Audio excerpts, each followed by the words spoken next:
All right, let's do a positive spin. I know we talk about sellers needing to lower the price, and that's going to be part of the discussion, but we're also going to give some creative, positive things that you can do to facilitate a sale. I mean, we can't all have cash sales, right? Although we love that.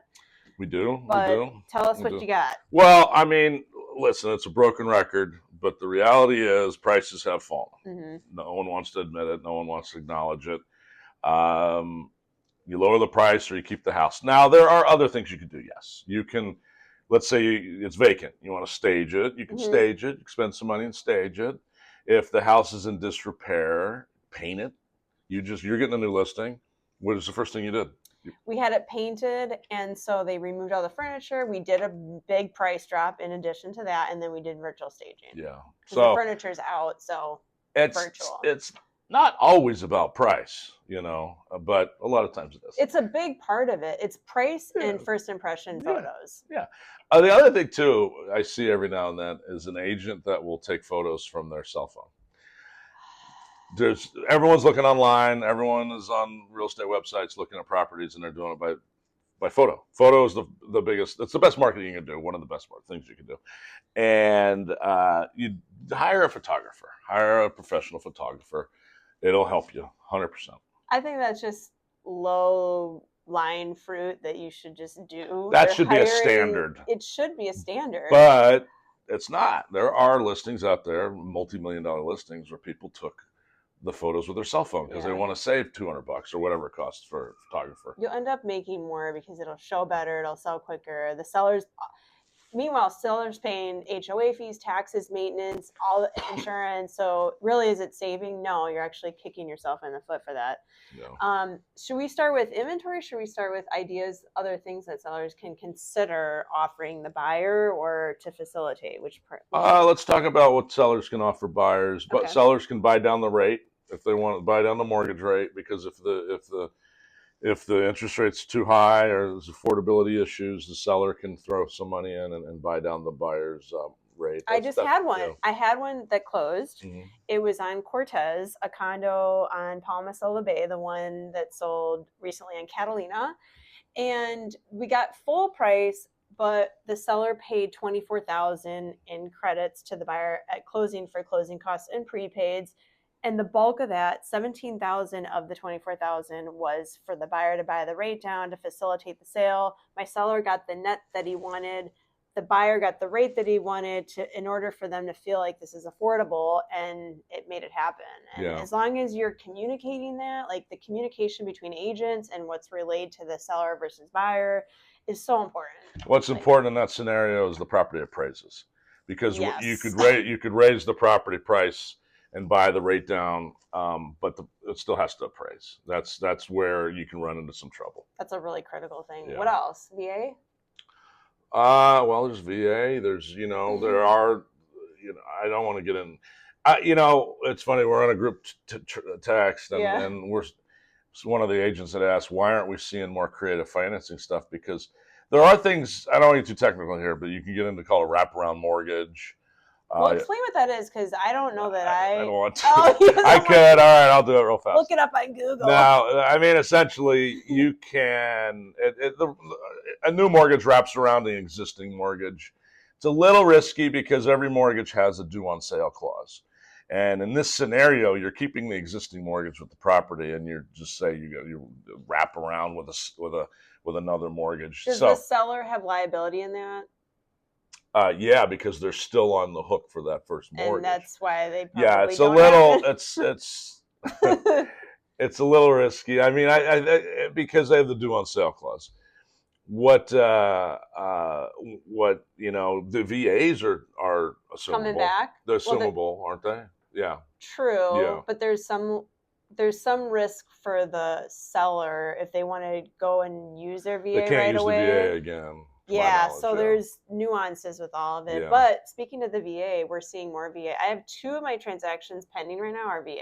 Yeah. One's a brand new construction that's closing next month. That was just ready, built, and that's a whole other thing with new construction, what they're offering. And the other is just a regular transaction, and sellers, if they're not educated enough about it, they feel like if I don't know enough about it, I'm scared and I think there's more risk, and then they don't want to do it. But we have to be more creative now because there's a lot of inventory. It's yeah, and I think you just said there's a lot of inventory, but year over year, definitely we have a lot more inventory. But I'm starting to see signs in the market where sellers are saying, I'm not getting the price I want, so I'm going to take it off. And I had a conversation yesterday with someone that has a place on Anna Maria Island, and he's like, well, I'm just not going to list it then. So now we're getting to the point where are we going to start seeing a bunch of listings come off the market because they don't want to sell? They don't want to sell at these prices. They want us to maybe still sell, but they're not desperate to sell. So they don't want to sell at these prices, and they think if they wait, they may actually sell for a higher price down the road, and they might. Who knows? But we're starting to see more and more sellers do that. They just take their property off the market, which I think is healthy for the market. I do, because to that exact point, we're at 6.3 months of inventory for Sarasota County single family homes, which is the stronger indication of where the market is versus condos, as we talk about every month, which is actually down from January, because they pulled January and it was 6.4. It's down by a tenth of a point or whatever. It's not much, but at least it's down a little versus up. Yeah. So it's really equilibrium market. Fairly balanced to single family. They say 4 to 6 months is a balanced market. And if everyone is saying the market's horrible, but the reality is we actually have sold a few more single family homes in Sarasota County this year than last year. Yeah. Not statistically a lot more, but we've actually sold a tad bit more. So, but most realtors are surprised when I tell them that. Right. Condos have fallen off the cliff. Right. But so. Yeah, I mean, and I guess some people, as a seller, you're competing with new construction and the incentives that they're offering, and it's hard to compete with a brand new shiny penny house, right? Like no dirt, it's your dirt and all that. So the one that I have that's under contract with the builder, they offered a 4.8% 30-year fix. Like, that's why offering a buy down or a credit so that the buyer can buy down the rate will give them that, okay, I can afford this. I can afford this. It's in the location I want. Maybe I don't want to be in Lakewood Ranch, or maybe I don't want to be so far east. And maybe I didn't know that was an option. And opening up the house to, if you have a listing, or if you're a seller, opening it up to VA, FHA, and just being creative. I mean, and seller financing is becoming more and more of a question. We've got Andrew, who's on the show often.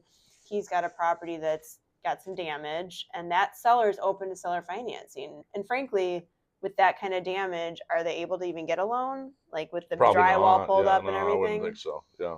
So if you're a seller and you don't have debt, you have no mortgage, you can do seller financing and get a decent, whatever you negotiate in terms of an interest rate. But in a situation like that, just be careful. Just get some equity. Make sure that they put enough down payment. I've only done 2 seller finance deals in my entire career since 2002, and they were short term. They were less than a year.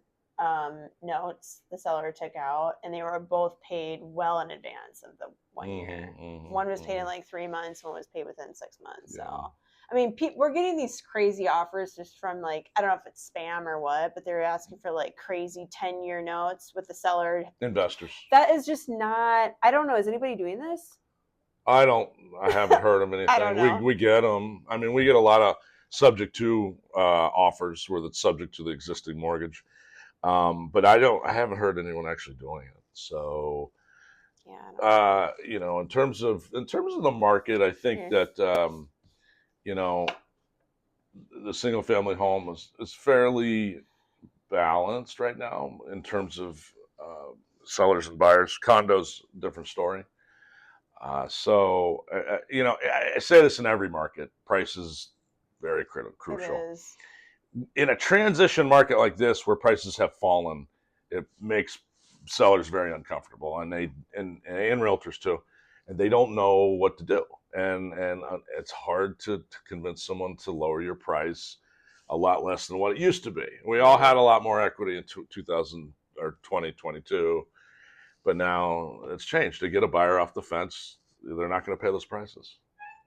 And I mean, listen, I don't mind being the second or the third agent on a listing because normally the seller's worn down. Now they're like, okay, I probably told you a price initially that is why you didn't list with me, and then it sat on the market for 6 months, 9 months, a year, and sometimes they call me back, sometimes they don't because they probably have some pride, and in some cases. But I do have one listing that was much higher. It's $150,000 higher, and I took it over, and we just put it on the market, so we'll see. But it's price positioned really well now at this moment. Yeah. See, and that's the other thing too that we talk about.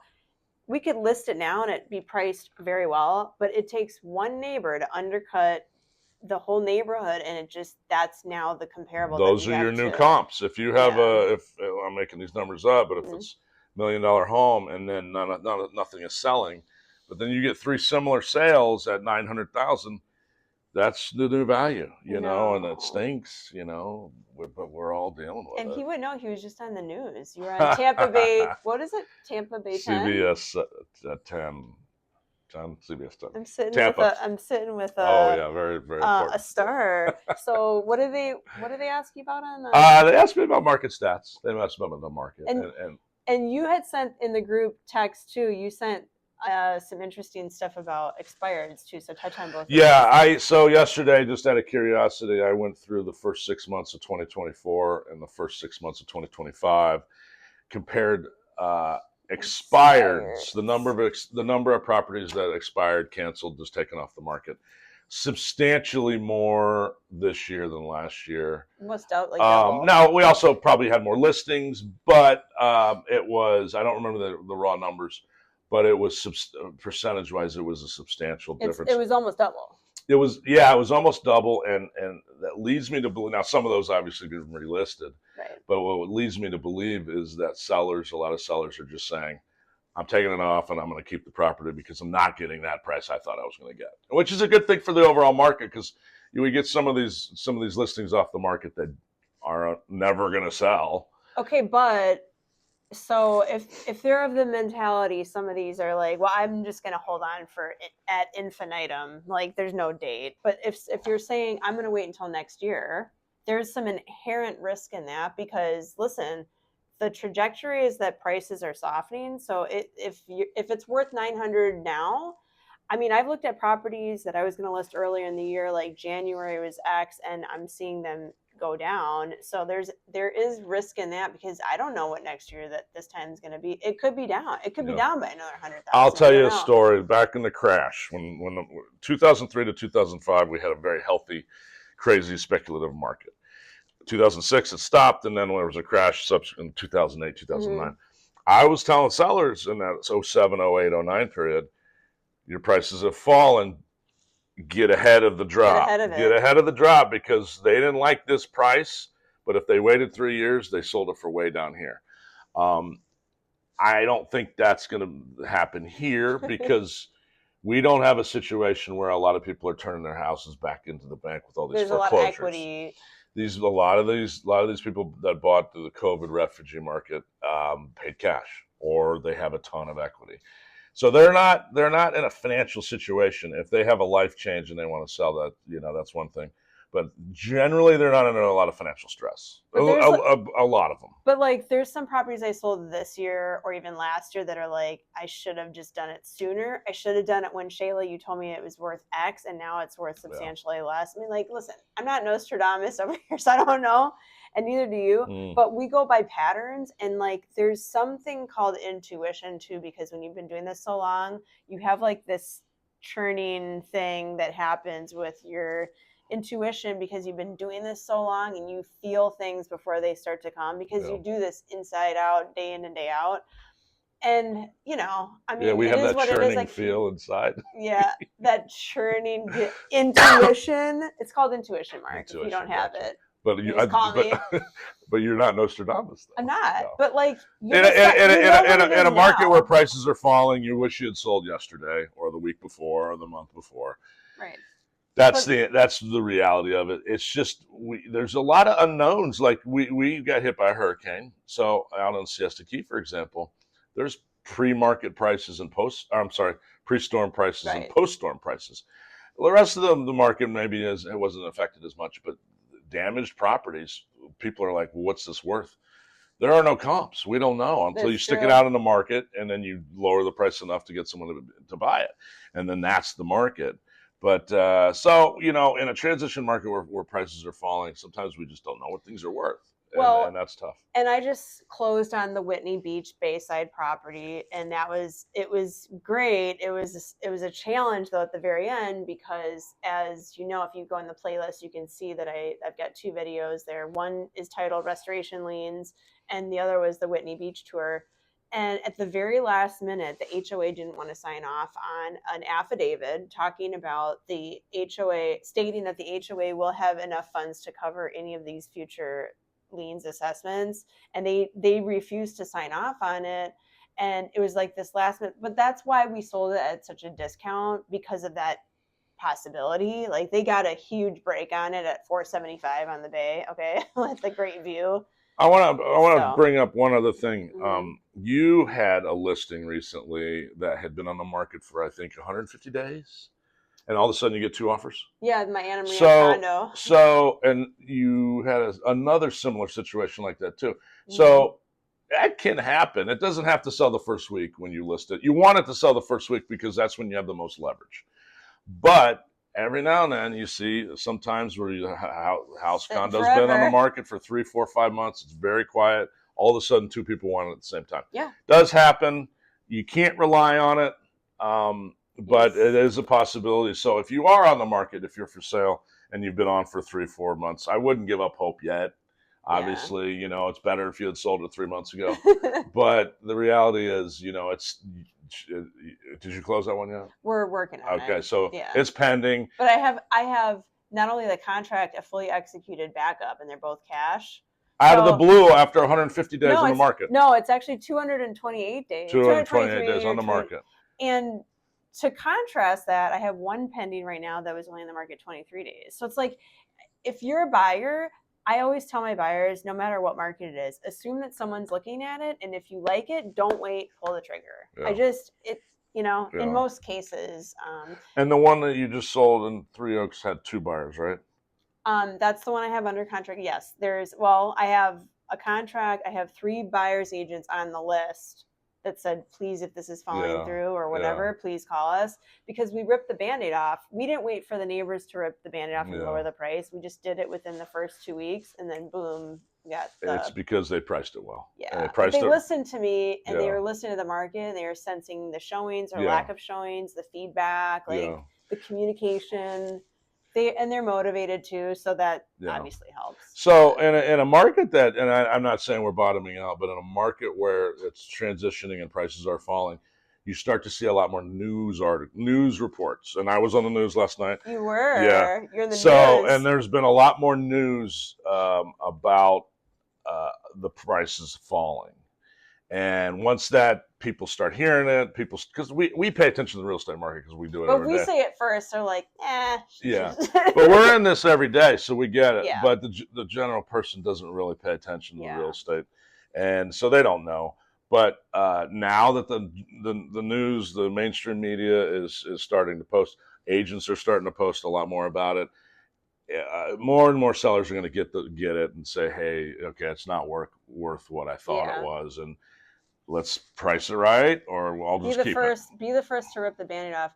Totally switching gears, and we can end on this note. It's kind of not a positive, but like on the showing agreements and the buyer broker agreements, I had a situation that came up, and I wasn't even planning on talking about this, but he was actually interested in one of my listings, and I won't say which one. There's a lot of action on it. And I sent him the showing agreement with the property that he wanted to see. And I wrote my standard commission in there. But in the terms, I wrote that the seller is paying all commissions at closing. The buyer's not responsible. Well, he crossed it off, my commission, and wrote 0%. And I said I didn't agree to that. And that's not what my seller agreed to. And so we'll have to change it back if you'd like to see the property. Because these showing agreements and these buyer broker agreements are required. It's throughout the whole country. It's not just a Shayla thing. It's not a Corcoran thing. It's not a Cole Banker thing. It's throughout the country. You have to have this before you tour a scheduled tour with a realtor. And so we did not look at it, and he missed out because we went under contract. So, you know, I told him, I said, call an attorney, call other realtors, other brokers, call realtors in other states, another whatever. And he was just adamant that he's like, well, why are you getting paid X just to open the door? Which it's never just that. It doesn't matter. My seller agreed to this, and you crossed off around zero. I'm like, it's not how I work, and it has to be this is what I charge. And like I said, I put in there that the seller is paying, and it was such an issue with him. I called his lender and I said, do you want to talk to him? If and it just didn't work out. I mean, there's who knows the real story here. I think it's maybe a miscommunication, or the fact that he feels like he's paying your commission through the higher sales price. And that we can get into a debate about all that stuff. It was a frustrating situation that it's I'm sure unfortunate. Other people are seeing. Yeah, it's unfortunate because it didn't need to happen. He could have seen the house and bought it and then worried about commissions. I mean, later. The frustrating thing for me was I offered late at night too. I was like, you're welcome to call me. Instead of like going back and forth, a lot of things can be, negated or solved on the phone, over the phone. Instead of the texting and the emailing thing, a lot of things get lost in translation. I offered that to him. He just didn't want to hear it. I don't know. So, you know what? We're not meant to work with every single person, maybe. But you sold the property, right? Well, it's under contract. It's under contract. He missed out. Yeah. So. But live and learn. So it's all good. What do you want to say at the end here? I'm feeling a little more optimistic about the market, because I'm starting to see more and more people acknowledge the fact that the prices have fallen, and more sellers saying, you know what, let's just take it off, or let's price it right, or can I improve the property to the point where it does attract a buyer? So it's there was months or a year ago, however, we were kind of, where are we? We weren't quite sure. Now it's getting a little bit more clear. It's getting a little bit more clear in terms of valuations. I do think that the end of the year, the second half is going to be far better. I feel like for my stuff, You've been super busy. Yeah, which is, I was feeling a little slow at the first half. So. You can't judge a market by one agent. She's been very busy, and some of the other agents have been very busy. But we're all doing the thing. We're finding our way. So if you're a buyer out there, hang in there. Yeah, you got plenty to choose from. I mean, you have a lot to choose from, and then sellers. It's like any market. Price it right, improve the property, or I guess don't sell it. Communicate well with your agent. I think that's a lot of it, and your lender and whoever you're dealing with. So we're on your side. This is a team collaboration. This is a relationship business. I would rather have the relationship and lose the deal. I don't want to lose the deal, but I'd rather keep the relationship and do a deal later if that's what's best for the client. Than force it if the timing's not right. So there's a time and place for everything, and closings happen every day. So that's right. It's all good. So. All right. Well, thank you for watching, guys. Subscribing, commenting, sharing. If you're new to the channel, thank you. I'd love it for you to subscribe and send us a note. We'd be happy to get on a call with you and consult with you if you're purchasing or selling.